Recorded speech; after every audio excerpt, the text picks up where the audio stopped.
Good afternoon, everyone. Welcome to the sixth meeting of the House State Government Committee. I now call the meeting to order. Madam Secretary, would you please call the roll at this time? Representative Bojanowski. Here. Representative Bowling. Representative Bratcher. Here. Representative Chester Burton. Representative Graham. Here. Representative Heath. Here. Representative Heverin. Here. Representative Herron. Representative Hodgson. Here. Representative Huff. Here. Representative Johnson. Here. Representative Maddox. Here. Representative Rawlings. Here. Representative Tate. Here. Representative Tipton. Here. Representative Williams. Here. Representative Witten. Here. Representative Imes. Representative Hale. Here. We do have a quorum today, and we are duly constituted to do business from this committee. Again, I want to welcome everyone. Just a couple of reminders, as I always do. Please silence your cell phones, everyone on the committee and anyone in the audience, if you don't mind, please. Those of you that are going to be speaking at the table, and I think we do have a few folks signed up actually to speak. When you come to the table, please make sure that your green light is on the microphone and speak directly into the microphone so we can understand you clearly. We are going to go a little bit out of order today. We have some folks that needed to alter some of their schedules and get to other places. So the first item on the agenda today is going to be House Bill 403, sponsored by Representative Meade, an act relating to real property boards. Representative Meade, welcome to our committee today. If you don't mind, at this time, introduce yourself and have your guest introduce herself, and then the floor will be yours. Well, thank you, Mr. Chairman and members of the committee. I am David Meade. I'm Speaker Pro Tem of the House. Thank you, Mr. Chairman. My name is, thank you, Mr. Chairman. My name is Christy Van Tatenhove, and I serve as legal counsel to the Speaker's office. All right. Representative Meade, we are glad to have you at our committee meeting today. The floor is yours. You may proceed, please. Well, thank you all very much. The reason that we're doing this bill is just it's a small reorg within the real estate cabinet over in public protection. And this was brought to me by actually several members of each one of those boards that we're discussing today: the appraisers, the auctioneers, the home inspectors, and the real estate commission. They have asked for us to separate them because they feel that they are falling behind in the service to the licensees of this state. They feel they don't have adequate staff. They don't feel like they have adequate attorneys. And so this bill starts off by saying that we will separate those. The real estate commission will be separated into its own commission with its own staff attorney and its staff that it is needed. Then the other three boards, the auctioneers, appraisers, and home inspectors, will be separated with their attorney and the staff that they need as well. Also in this bill, they asked if we made some additional changes. I'll be the first to admit, back in, I think it was 2018, when we started this process, I was not in favor of combining all these boards. I told the Public Protection Cabinet that it was going to cause a mess. We pushed through anyway. I think the previous administration made a mistake in that aspect, and we are seeing the results of it today. And that's what these boards have come to me and said, that it has been this way ever since they were combined. Motion on the bill. We do have a committee sub. There has been a motion and a second on the committee sub. All in favor say aye. Aye. Do you have a question on the committee, on the sub? Okay. You may proceed with your question on the sub. Could you explain the differences between the sub and the original bill, please? The sub adds in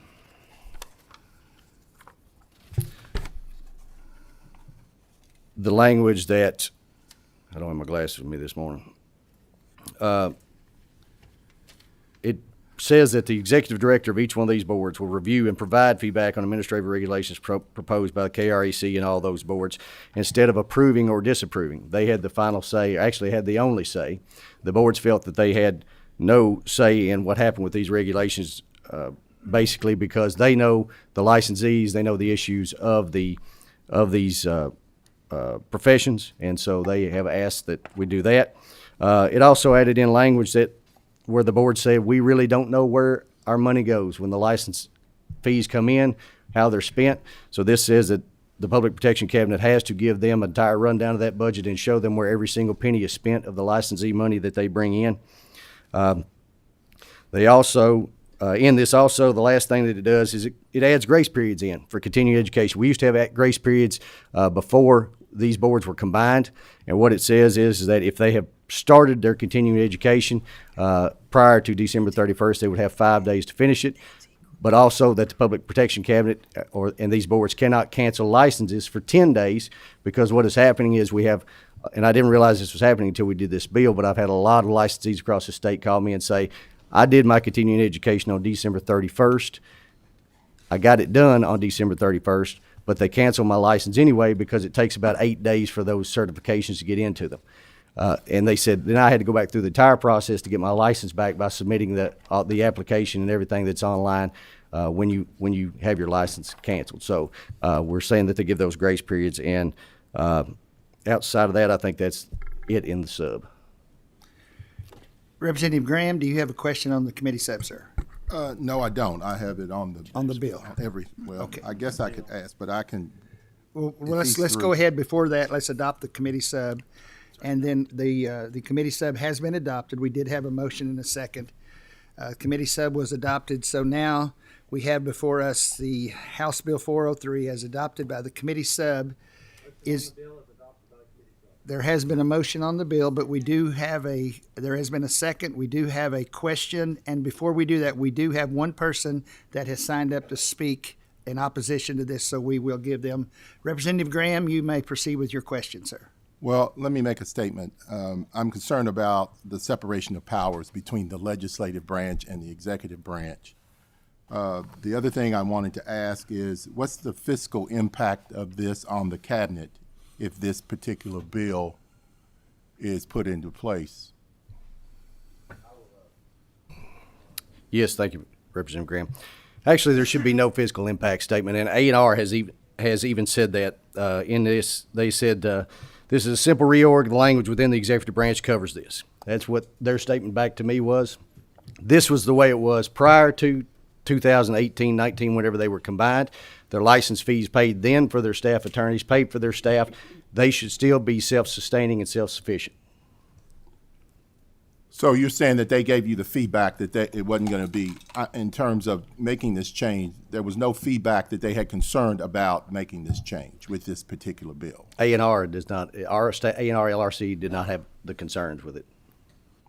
Would you like to ask another question, Representative? Well, I just want to make a comment. Once again, it's a dangerous system that we're taking on in terms of taking power away from the executive branch of government and giving it to the legislative body. And it's almost like what had happened before the changes came, when the governor the governor's office, I should say, had more power than the legislative branch. My concern is that we should be equal, and that we should have some checks and balances on all three branches of government. And when one part of government is taking over the other part of government, branch of government, that's a dangerous road to go down, because what you're going to do is the chief executive officer, of which the people of the Commonwealth have elected, has been given the charge of being the executive of the three branches of government. And what we're doing is trying to take power away from the executive branch and giving more power to the legislative branch. And that is not a healthy environment for us to continue down that road, because we all should have some checks and balances on each of the branches. Thank you, Mr. Chairman. If I might address that. Yes, you may, Mr. sir. Chairman, I don't agree with that at all.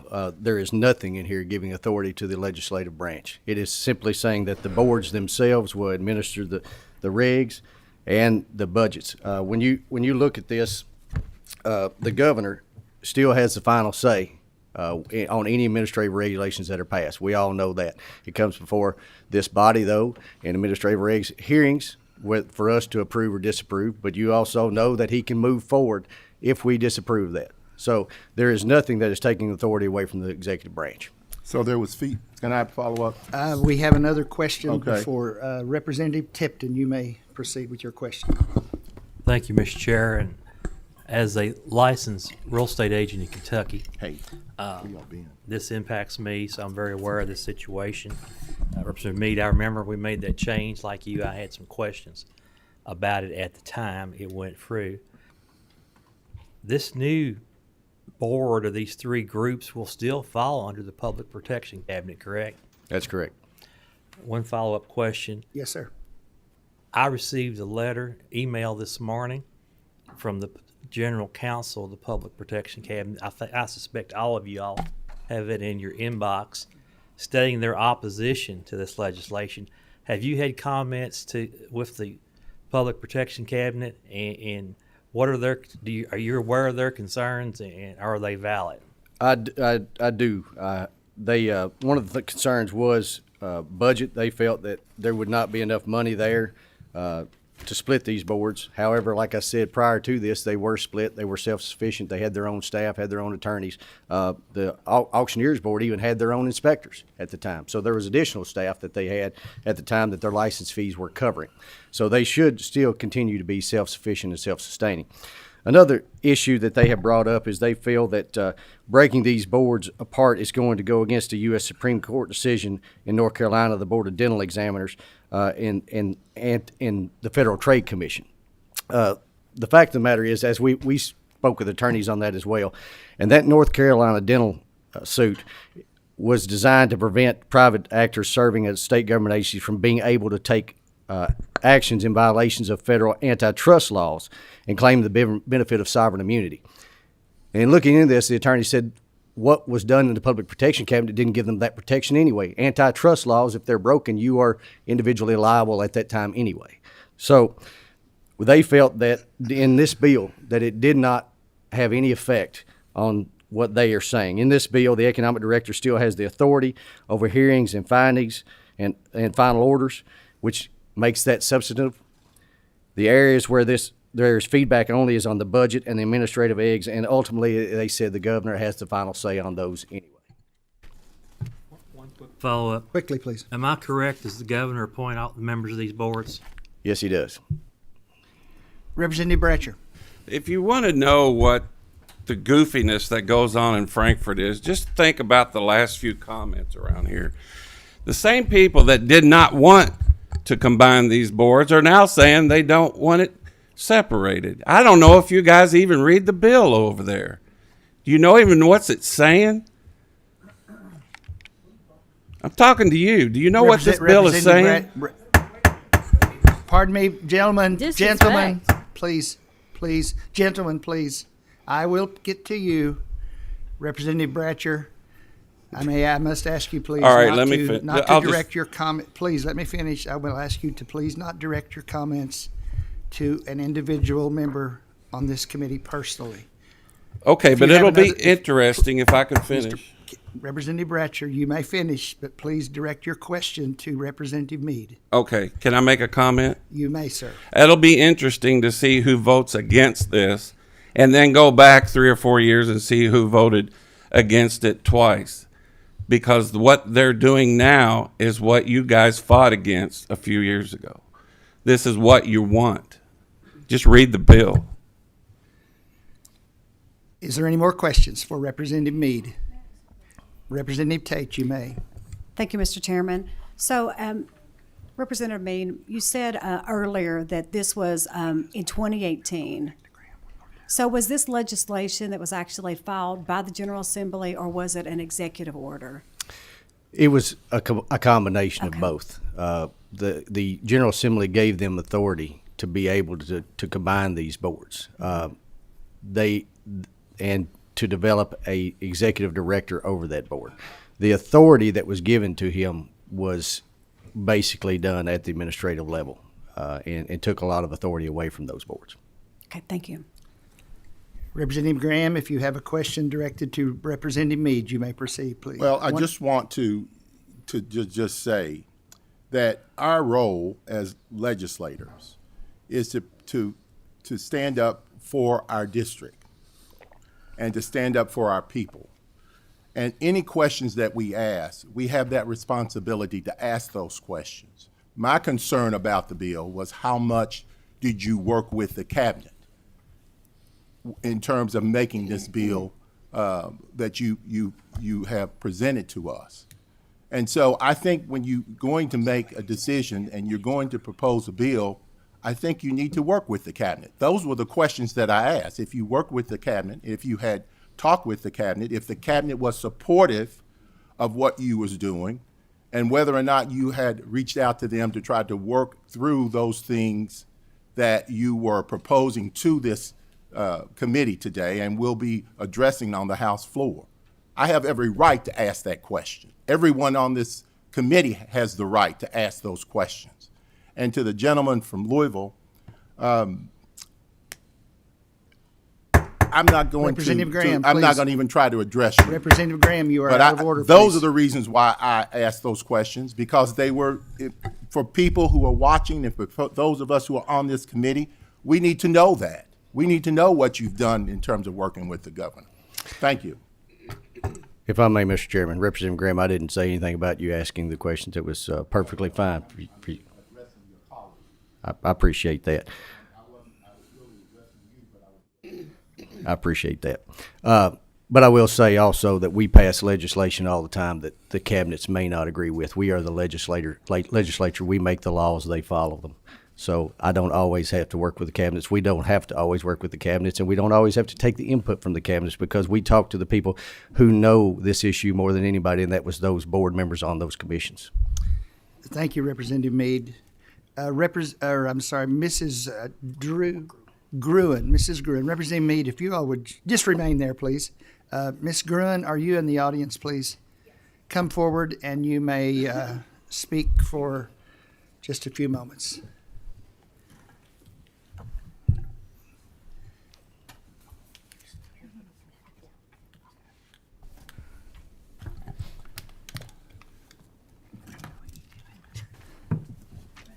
Ladies, would both of you please make sure that the green light is on your microphone? Pull the microphone close to you, if you don't mind.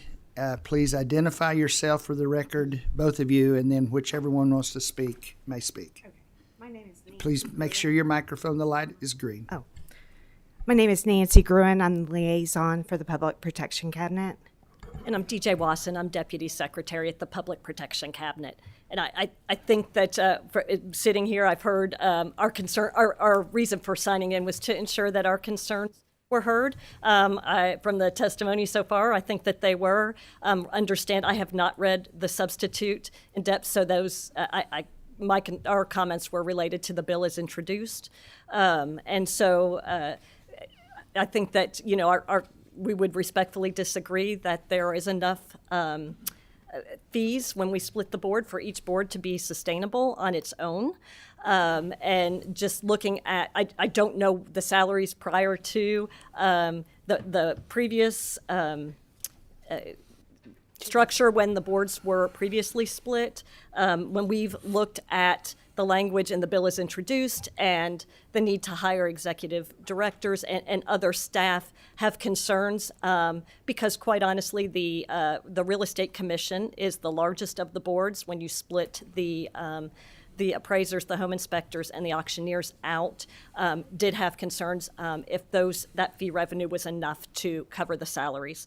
So that was one of our concerns. The other concern was the legal issue. Again, I'm not an attorney. Understand attorneys can differ. Our attorneys expressed concerns about that, so we wanted to make sure that this committee had that information. And then the third issue, which I'm not sure has been addressed and may be addressed in the substitute, were the qualifications for the executive directors of the boards. There's a 10-year experience requirement in statute. We have found that to be difficult to find qualified candidates and just wanted to share those comments with you all for your consideration as you considered this bill. So that is the reason we were here. Again, that was very quick, but I think those issues have been discussed already. So thank you very much. And I think we all did get your letter this morning. Yes. I think all of the members, hopefully all of the members got that letter. Ma'am, would you like to add anything very quickly? No, I think DJ handled it. Thank you very much. If you ladies would please step away from the table. Absolutely. Then. Thank you. Representative Meade, would you please come back to the table?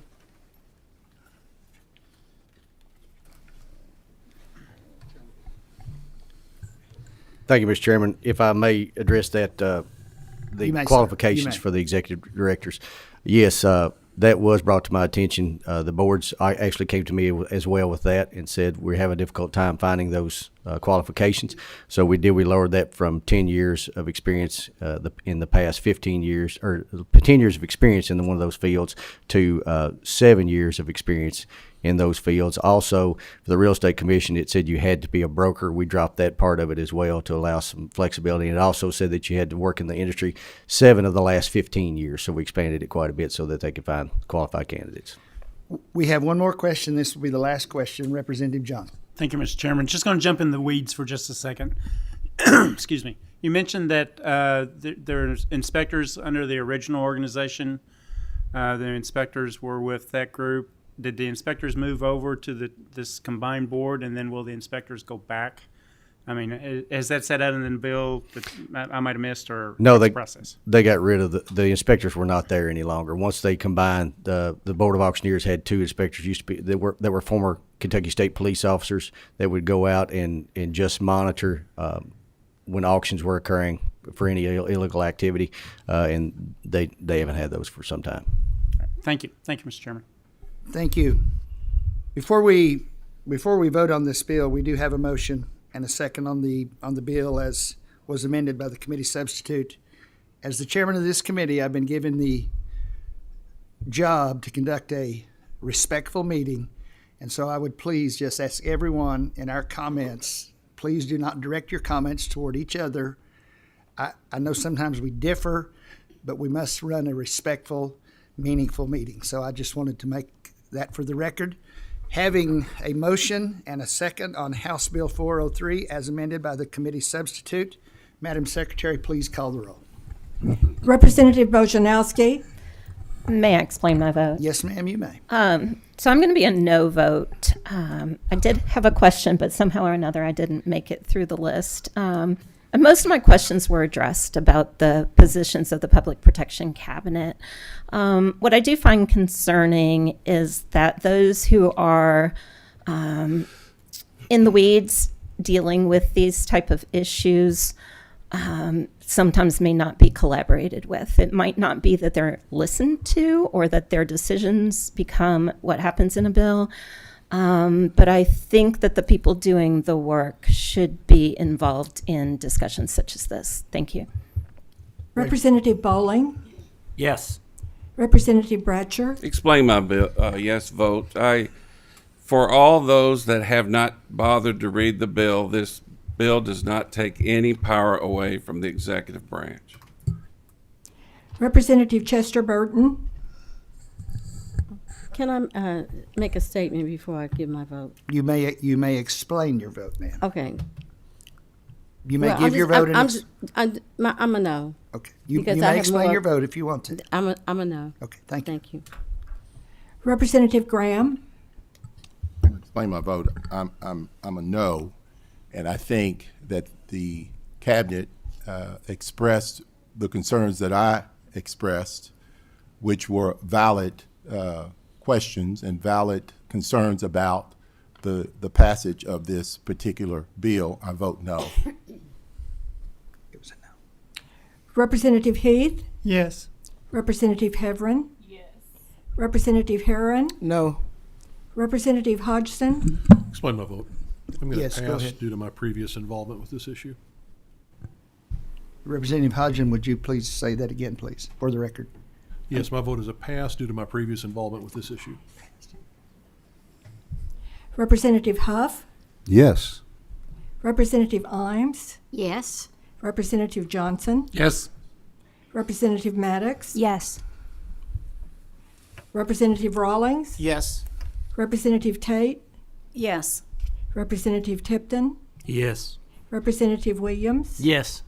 Representative Witten. Yes. Representative Hale. Yes.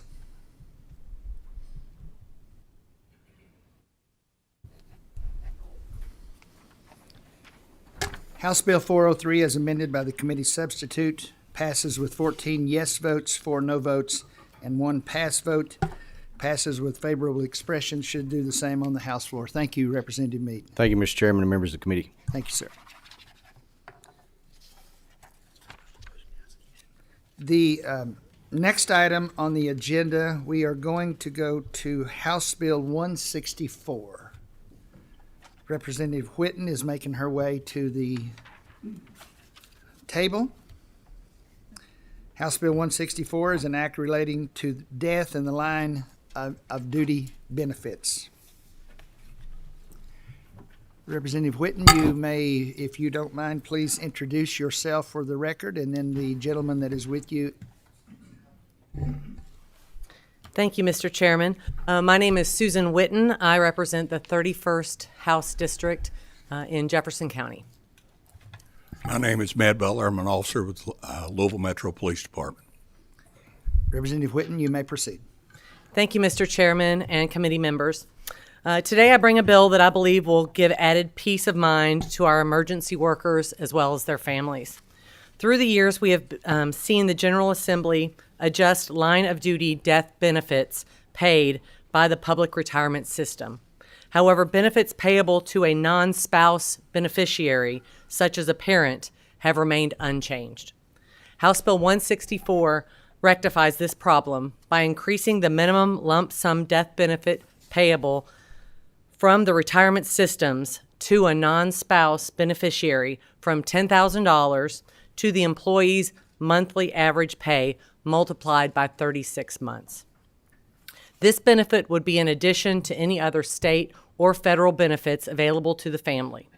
And just for clarification on the bill, Section 1 and 3 of the bill modifies the benefit for public safety officers in hazardous duty retirement coverage, and Section 2 amends the benefit for those public safety officers who are not in hazardous duty retirement coverage, as hazardous duty coverage is in general optional for the employer, and some local governments have opted to cover their have not opted to cover their police and fire personnel. So just for clarification on that. And at this time, I would like for Matt Butler to speak a little on the bill. Mr. Butler, you may proceed. Yes, sir. Thank you for allowing me to speak today. Part of my job with Louisville Metro Police is a career benefits officer. One of the unfortunate tasks I have is helping officers when they become disabled or their family members in a line of duty death. On April 10th of last year, we had a shooting at Old National Bank in Louisville. 5 people were killed, 8 were wounded. 1 was an officer which was shot in the head. Fortunately, the officer is still with us. He's still recovering. Part of my job, I go to the hospital to, you prepare for the worst, you hope for the best. And in this case, I started digging into it, and the benefits available to this officer, because he did not have a spouse, he did not have a dependent child, was a refund of the account. This was his 4th day at work as an officer after finishing training. It would have been a refund of the contribution, which was $73.26. And within a day or two of the shooting, I got in touch with Speaker Osborne. And he and his staff worked hard throughout the summer and the fall to get this bill together. So there is something there for the family. We have a lot of officers across the state that are caring for aging parents, their siblings, children, nieces, nephews, that this can actually help out. And hopefully it will help them out. Like I said, they worked through it all summer, all fall, in touch with me several times. Representative Whitten got in touch with us to carry the bill, and worked out great. As far as this bill, I mean, it's definitely needed, but I hope it's a bill that we never have to use. Thank you, sir. Thank you very much.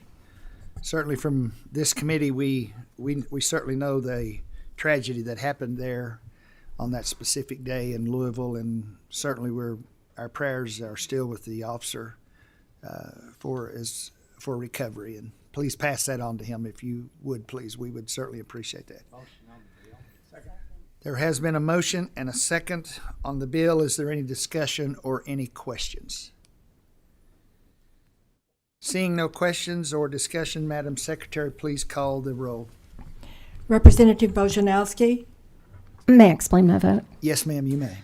I'm a yes vote today, and I think we need to do everything that we can to protect our first responders and to care for their families if they die in the line of duty. Thank you. Representative Bowling, Yes. Representative Bratcher, Yes. Representative Chester Burton, Can I explain my vote? Yes, ma'am, you may. I'm a yes. As a former mayor, I understand the incidents that occur with police and fire, and I truly support that. Thank you. Representative Graham, Yes. Representative Heath, Yes. Representative Heverin, Representative Herron, Yes. Representative Hodgson, Representative Huff, Yes. Representative Imes, Yes. Representative Johnson, Yes. Representative Maddox, Yes. Representative Rawlings, Yes. Representative Tate, Yes. Representative Tipton, Yes. Representative Williams, Yes. Representative Witten, Yes. Representative Hale. Yes.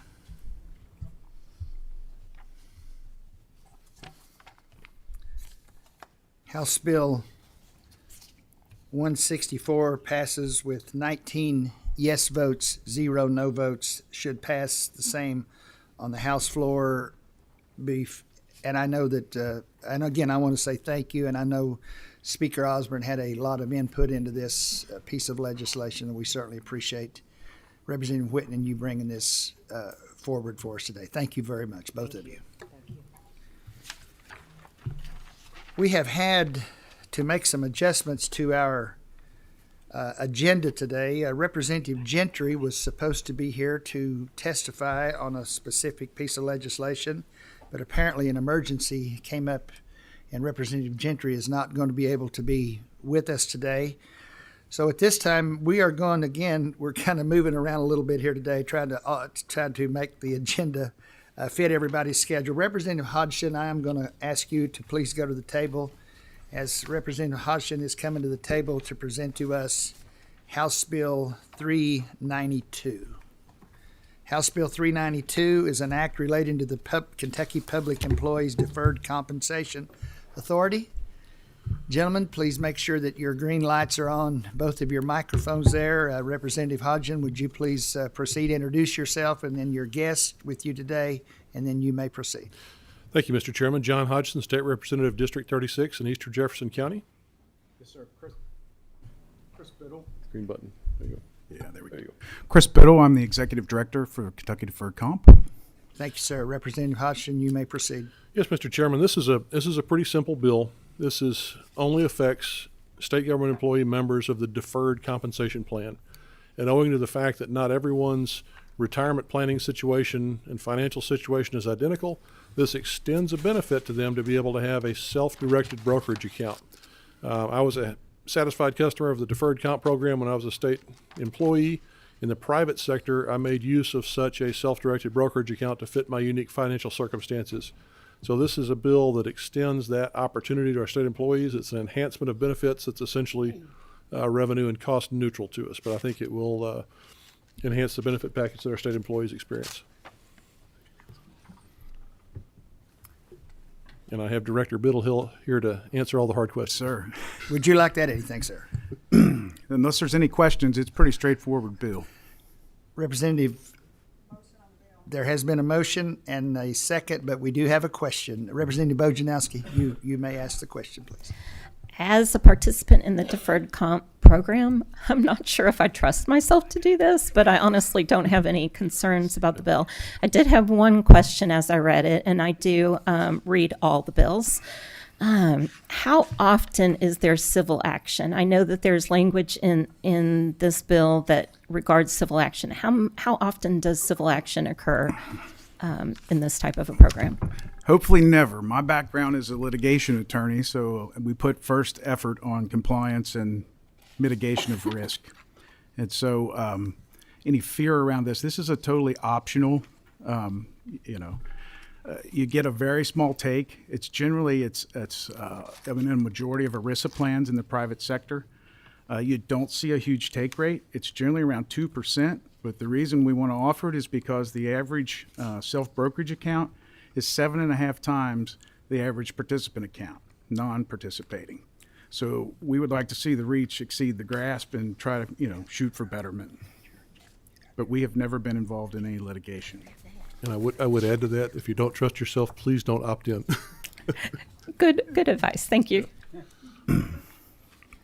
Are there any other questions? I have one. Yes, sir. Are there Representative Graham, go ahead, currently, I know, because I'm also part of the deferred comp, there are people that they can talk with in terms of expressing what they need to do in terms of investment, so that it's there. But what this bill will do will allow people who are a little bit more educated about the market and understanding how it works, will give them that opportunity of going outside of that and being able to invest. Part of that too is the take rate. We want to put robust education around that, and you've seen from PPOB, this was vetted at last fall's PPOB. Right. We're definitely going to stand behind this. We want educated participants to make more money. So to your question, absolutely, that's the plan, and that's where we will take this. And we have in the past, you've supported we have a certified financial planners on staff. We have licensed representatives, and again, in talking points, it's on demand. So that's pretty good to be able to deliver that to almost 100,000 participants. And so we feel it's a robust, but we want to make it stronger, and it really models off the federal thrift plan, which is the largest DC plan in existence. Thank you, Mr. Chair. Thank you, sir. Any other questions? I'm sorry, Representative Rawlings, you may go ahead, please. Mr. Chairman, would you please elaborate on that it's revenue neutral? Please explain. Yes, Director may chime in here, but the participant pays for any costs associated with the self-directed brokerage. Okay. It's optional. Okay. We do have in our contracts with the vendors, so we also are a member of NAGDA, which is the National Association of Governmental DC Plans. So we all talk. So we know what California pays, we know what New York pays, we know what Maryland pays, all of the larger clients with our vendor. So we all have that in our contract that we are to receive best pricing. Very good. Thank you. Seeing no further questions, Madam Secretary, I'm sorry, we do have a motion, but we need a second. We have a motion and a second.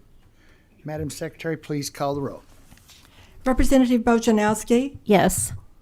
Representative Bowling, Yes. Representative Bratcher, Yes.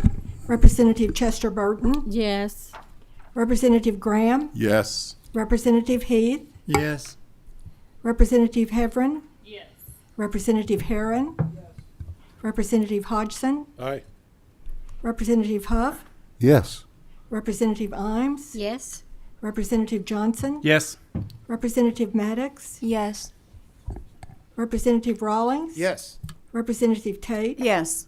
Representative Tipton, Yes. Representative Williams, Yes. Representative Witten, Yes. Representative Hale. Yes. House Bill 392 passes with 19 yea votes, 0 no votes. Should do the same on the House floor. Thank you, gentlemen, for your testimony and your time today. Thank you. Chairman. At this point, I am going to vacate the chair and come to the table. My co-chair, Representative Imes, is now going to conduct our last bill for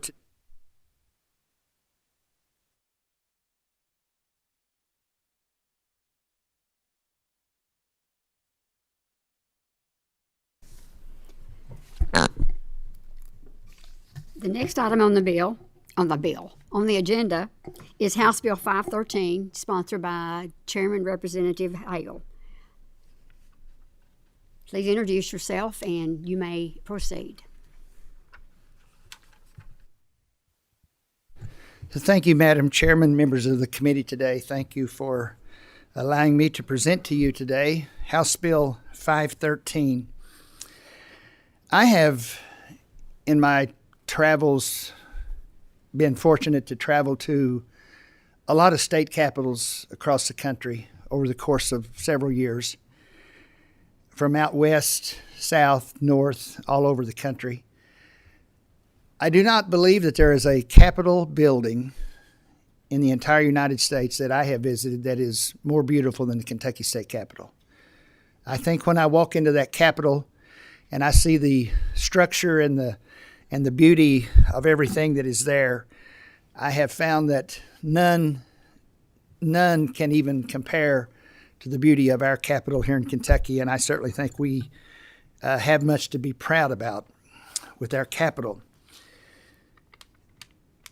In our Capitol Rotunda, over the course of many years, we have had statues there. There are currently 4 statues that remain in the Capitol Rotunda. This bill today is not pertaining to anything that was done in the past as far as a removal of a specific statue. This has nothing to do with that. That's happened and that's far behind us. But I want to just quickly, and I will be very brief, we have what's called an Historic Properties Advisory Commission that basically oversees the several of the buildings that's on the Capitol grounds, not only on this specific site here, but also the old State Capitol building, the Executive Mansion, the old Governor's Mansion,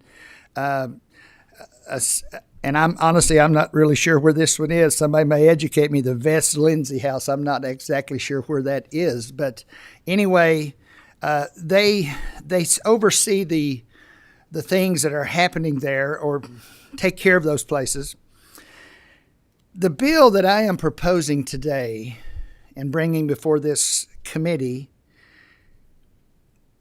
would give the legislature the final say, and if there was to be a permanent structure that is now in the Capitol Rotunda, this has nothing to do with any of the other grounds. This is specific to the Rotunda area of our Capitol building. That if there was some organization, some group that advocated and went to the commission or went to someone and said, we need to remove this statue, we need to remove this piece of art, we need to add this art, we need to add this statue or whatever that might be, this specific bill here would prohibit that unless there was approval by the Kentucky General Assembly, both chambers. This would be by an act, a means of an act or a joint resolution that would explicitly identify and authorize anything that was going to be removed as far as a permanent structure. I'm not talking about something that someone brings in and displays for a day or 2 days or even a week. And we see that from time to time. But this is permanent structures. There has been brought to my attention certain groups that are even advocating removing some of the statues that are now there, are there presently. But I do believe that the legislature, we, the legislative body, which represents our 4.5 million people of Kentucky, we listen to them. We should listen to them. And if they advocate for us to not remove something, I think that we ought to have the final and the ultimate authority say on that. So this is the bill in a nutshell. Second. And I will stop. If there's a motion and a second on the bill, I think we have a question from Representative Bojanowski. Yes, so you stated, and I do see the language here regarding the rotunda, but there's also language saying the commission shall have final authority over articles placed in the Executive Mansion, the Vest Lindsay House, and the Old Governor's Mansion. Could you speak on that? Well, I think you actually answered it, ma'am. The bill specifically just covers the Capitol Rotunda area. The commission itself would still have the final say-so on anything that would be added or removed from those specific structures that you added. This specific language covers that one section in the middle of our Capitol building, the Rotunda area. May I ask one more question, please?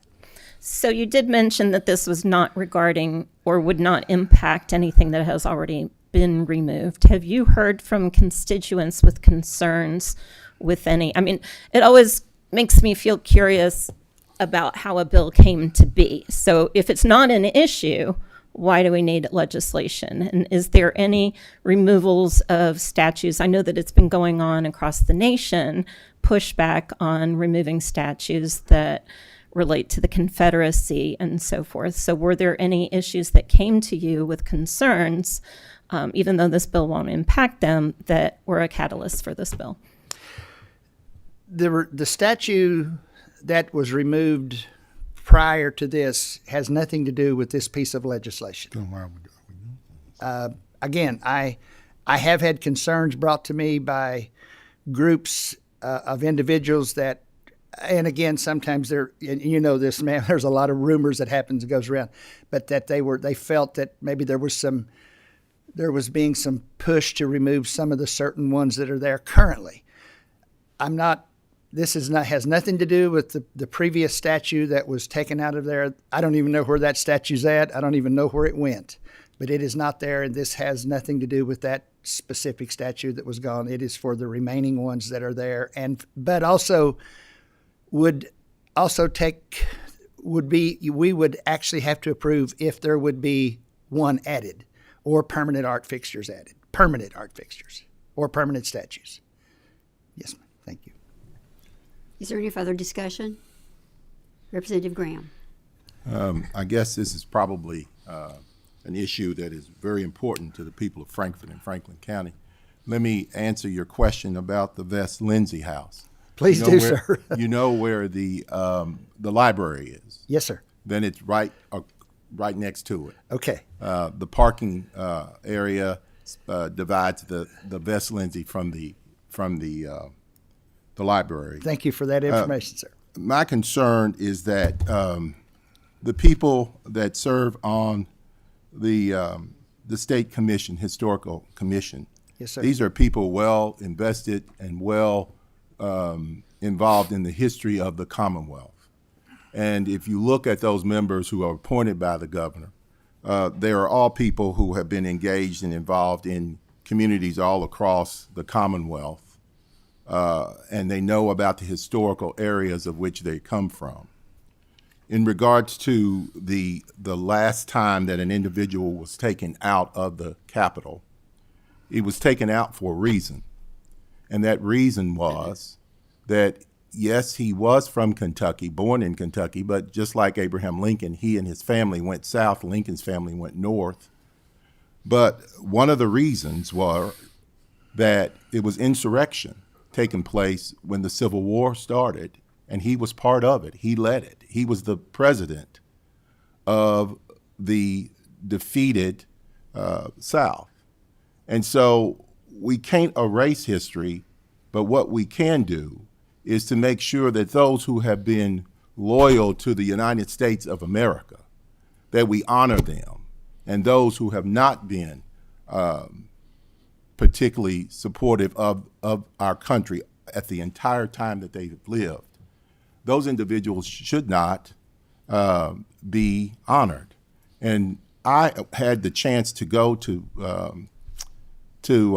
a Southern legislative conference that was in Mississippi, and I looked at of which the former Confederate president was somewhat honored at the state capitol, but it's a very small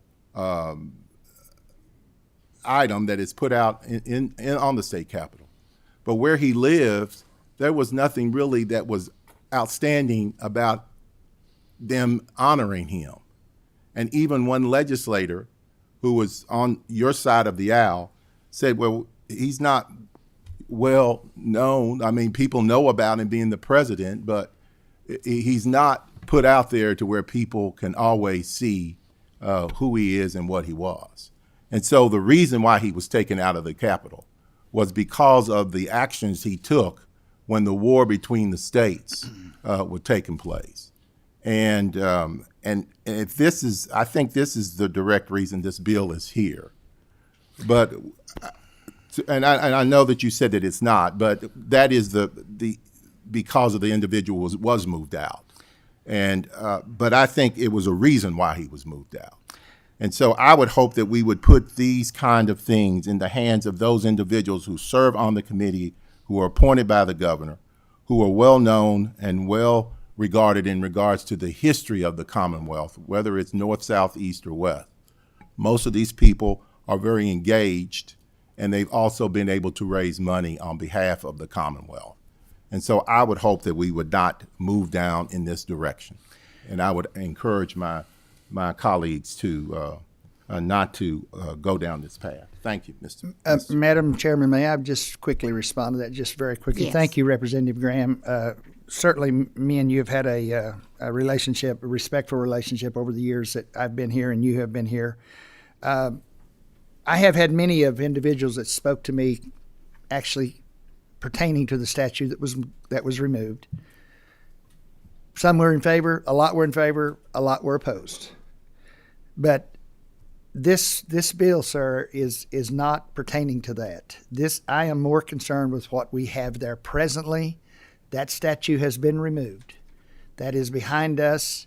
My goal of this bill was to deal with the statues, the artwork, and the beautiful artwork and the statues that are there currently. And I personally believe that as elected officials, we should have the authority and the final say-so to make that decision before any of those would be current ones that are there. The other one, that's finished, that's done. But again, I appreciate the comment, and that's just my response to that. Representative Tipton. Thank you, Madam Chair. Chair Hale, I would agree with you. I do believe we have the most beautiful state capitol Yes, sir. in the country, and I have visited other state capitals as well. I would encourage the members. I know oftentimes we have groups come. They're going to tour the Capitol, and we take pictures with them, but I would encourage you, if you've not had the opportunity, to go with them on their tour. We have great tour guides, and they go into great detail explaining the history of the Capitol and our Commonwealth. I think it's very valuable for us all to know. But I do have a question, Chairman Hale. Yes. As I understand this bill, the Historical Property Commission still has a very significant role in making referrals to the general. They're the ones who would make referrals to the General Assembly for approval or not. So it's my understanding they do still have a very significant role in this process. Yes, sir. The commission, and again, and I've said this already. I don't mean to repeat myself, but the commission would have the authority of the entire property grounds, anything on the outside of the building. This bill right here specifically deals with one area, the rotunda of our Capitol building. That's the only thing that this bill deals with. And they do have an important role, and I appreciate their role of what they do, and I thank them for their work. But again, this just specifically is to the rotunda area. Representative Herron. Thank you, Chairwoman. I just have a question, some clarity on page 2, starting at line 17 through line 25. I guess I'm just kind of confused. If the commission aren't the folks who vote to approve the actions, then how could they be in violation? I guess I just want clarity of how they would be in violation if the legislative body would be the ones who would be doing the approval. Well, the way they would be in violation was if they proceeded to remove those without legislative approval. If they moved forward with a proposal and did not get the legislative approval and actually removed those statues or permanent art displays, they would be in violation by themselves having that done and not getting the legislative approval. Oh, okay, thank you. Okay. Last question, Representative Maddox. Thank you, Chairwoman and Chairman Hale, I don't see this bill at all as interfering with the authority or undermining the authority of the commission. If anything, I think that bringing the people's branch of government into having input in this decision-making process to provide that approval is a good thing, because we want this particular space to reflect our heritage here in the Commonwealth. We want it to reflect our history, and we want the people's branch of government to have input in that. And I think that that is what the legislature brings to the table. I support this bill, and I appreciate you bringing it. Thank you, sir. Thank you, Representative Maddox, very much. Thank you. We have a motion by Representative Tate and a second by Representative Johnson. Madam Secretary, please call the roll. Representative Bojanowski. No. Representative Bowling. Yes. Representative Bratcher. Yes. Representative Chester Burton. No. Representative Graham. No. Representative Heath. Yes. Representative Heverin. Yes. Representative Herron. No. Representative Hodgson. Representative Huff. Yes. Representative Imes. Yes. Representative Johnson. Yes. Representative Maddox. Yes. Representative Rawlings. Yes. Representative Tate. Yes. Representative Tipton. Yes. Representative Williams. Representative Witten. Yes. Representative Hale. Yes.